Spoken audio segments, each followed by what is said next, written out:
This attack differs from those in the past, both in terms of the substance that's possibly used, in this case it could be sarin, and the other is the scale of the attacks. Many chemical attacks are carried out in Syria during the course of the war, over 200 by some estimates. But these large-scale attacks are essentially a message by the Assad government to the rest of the world that they can impose the political settlement on their terms in Syria, and President Trump and the rest of the international community feel very differently. I spent time in Syria as an ICWA fellow, and what I learned from that experience was that unless the international community puts President Assad in hard dilemmas using precise military power, it's very unlikely that the international community or anyone else is going to get President Assad to change his ways. And I think decision makers now are trying to tee that up before the president for a hard decision.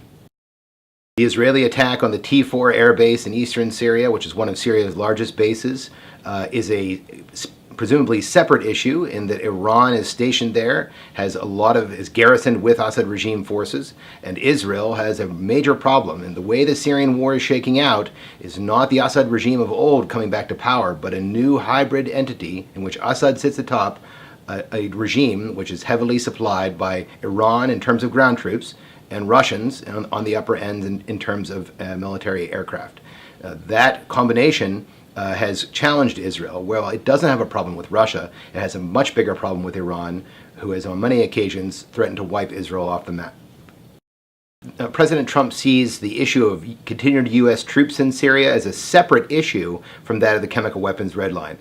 President Trump has been adamant that he wants to enforce the chemical weapons red line because President Obama, of course, did not. And he's also, justifiably, very concerned about the atrocities taking place inside of Syria.